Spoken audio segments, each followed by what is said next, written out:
eu tenho que falar que, olha, você está errando nisso. Preste atenção nisso. E não tolerar aquilo. Porque conforme eu vou tolerando, aquilo para mim também vai se tornando como algo normal. E conforme aquilo vai se tornando para mim como algo normal, eu vou ficando mais propício a pecar também. Porque ele começa bebendo e vindo para a igreja, um exemplo. E está tudo bem, está tudo ok. Afinal de contas, como muitos dizem, Deus é amor e esqueça tudo. Aí eu começo a ver que está tudo bem, ele está se divertindo, e está saindo, está conhecendo pessoas novas e tudo mais, e aquilo que eu estou tolerando começa a trazer para mim também um certo desejo, porque há uma luta constante entre a carne e o espírito. Então eu começo a ver aquilo como algo também normal. E quando menos se espera, eu estou junto. Por conta de uma tolerância, eu pratico o pecado.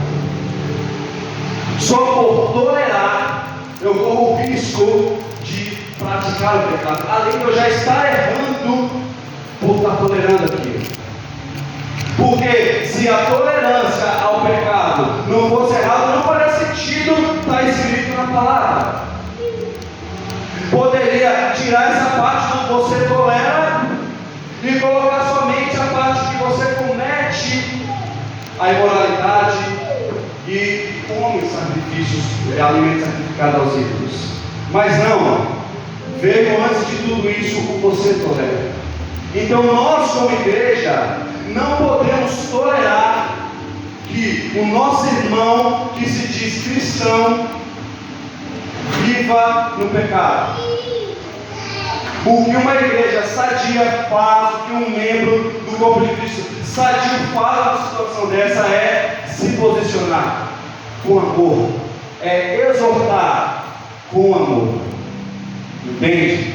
Porque o importante ali é não perder aquele membro, é não perder aquela pessoa, é não afastar aquela pessoa.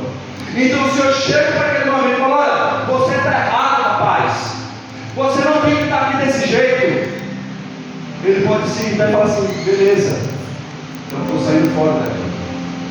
Mas se eu chegar talvez de uma maneira diferente e falar, meu irmão, tome cuidado, olha tudo que Cristo fez por você. Será que a sua conduta está sendo de acordo com o preço que foi pago? Irmão, olha o que talvez você não mostrou para Jesus, o valor que ele tem para você. Trocar Jesus por uma bebida, trocar Jesus por um cigarro de droga, trocar Jesus por um momento. Não, irmãos,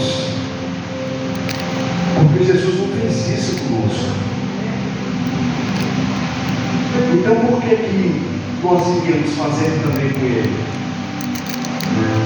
E aqui a gente vê que por mais que Deus ama,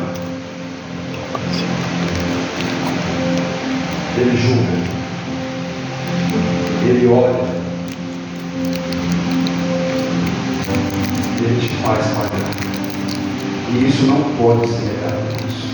Porque uma vez que eu nego isso, eu estou favorecendo as libertinagens que estão sendo aí exaltadas aí na internet. Então nós temos que entender que a igreja de Tiatira tinha tudo para ser uma igreja sadia e saudável, mas estava falhando nessa questão. E agora, irmãos, agora entra a maravilha que Deus é, sabe?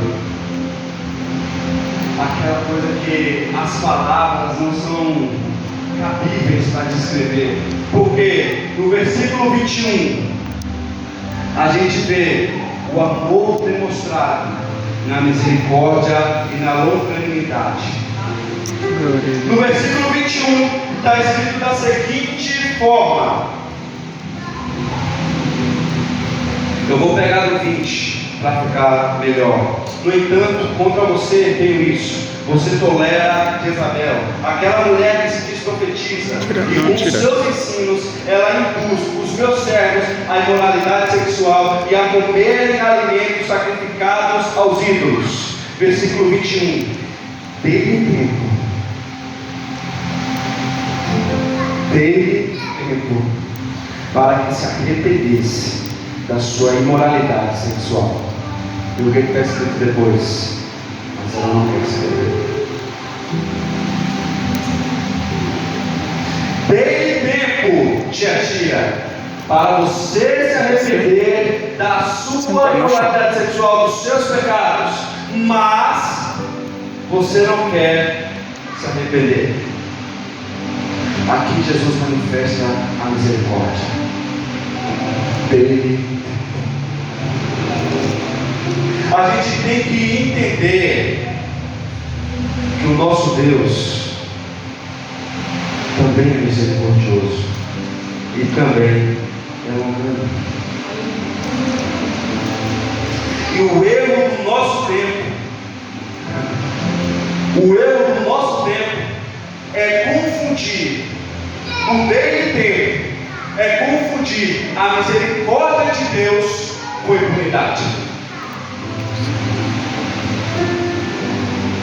O erro do nosso tempo é pensar que dos nossos erros, e também cabe a nós querer se arrepender ou não. A gente vê que Deus, Ele nos dá tempo para que a gente possa enxergar que aquilo que a gente está fazendo está errado, mas Ele não pode se arrepender por nós. O arrependimento tem que vir de livre e espontânea vontade. O arrependimento tem que vir de dentro de nós. O arrependimento tem que partir de nós. E aqui está o fato de Deus ser misericordioso.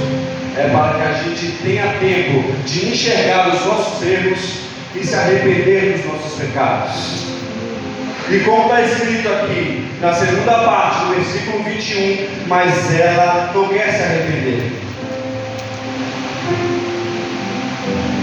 Nós temos que se posicionar, irmãos. Muitos dizem uma frase, né, que cai ao mundo, mas permanecer no ele é burrice, né?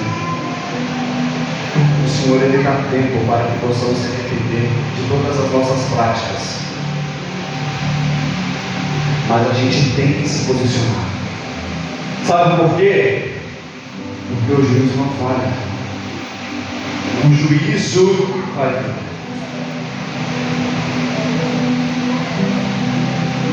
E aqui eu quero entrar numa parte com vocês, que está escrito no versículo 22, que diz o seguinte: Por isso, vou fazê-la adoecer, e trarei grande sofrimento aos que cometem adultério com ela. Vou falar. Aqui é a prova que refuta aquela tal frase de que Deus é amor no Novo Testamento e Deus era juiz no Antigo Testamento. Aqui nós estamos no Novo Testamento, na Nova Aliança, no tempo da graça, mas o juízo não deixou de existir. Estamos no Novo Testamento, na Nova Aliança, que muitos dizem que é a aliança do Deus de amor, e somente nisso. Mas segundo Apocalipse 20, segundo Apocalipse 2, versículo 22, o juízo não deixou de existir. E a gente vai entender isso um pouco mais para frente, até antes de Apocalipse. Então, a gente tem que entender, irmãos, que o pecado traz consequências. Deus, Ele te ama incondicionalmente, mas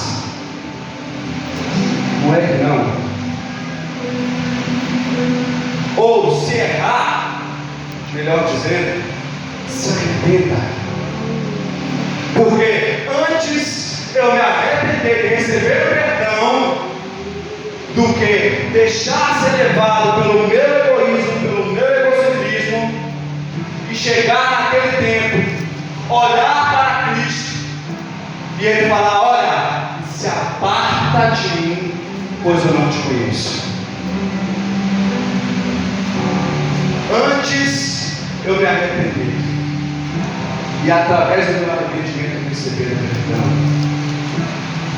Porque aqui está muito claro que o juízo não deixou de existir e que o pecado traz consequências.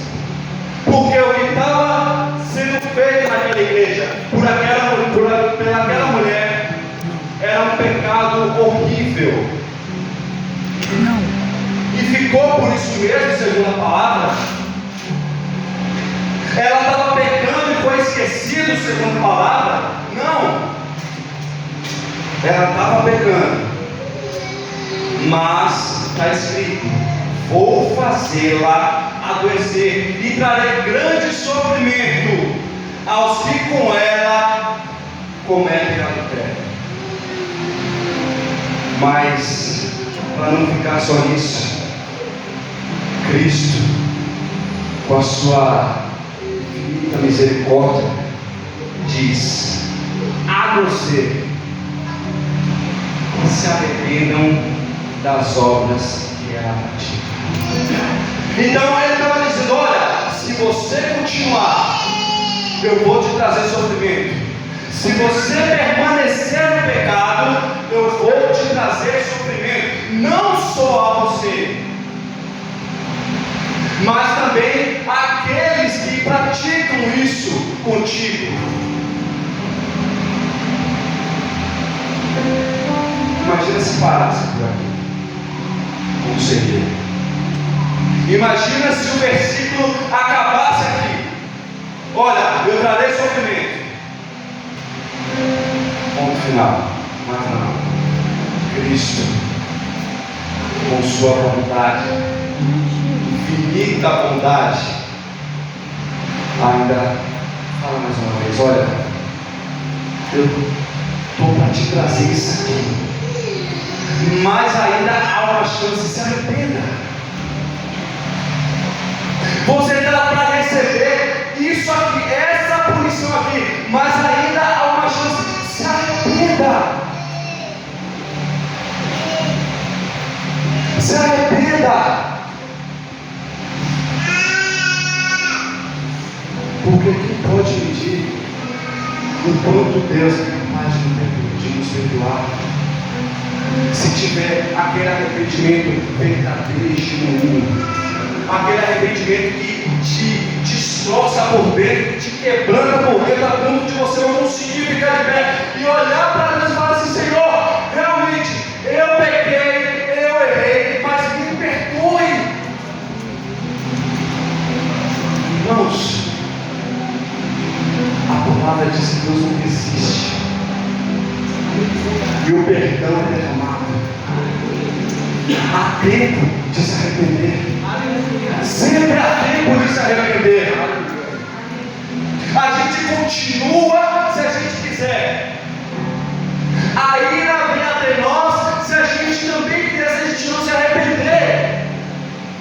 Porque se a gente se arrepende, irmãos, aí sim a gente vê a demonstração do amor de Deus.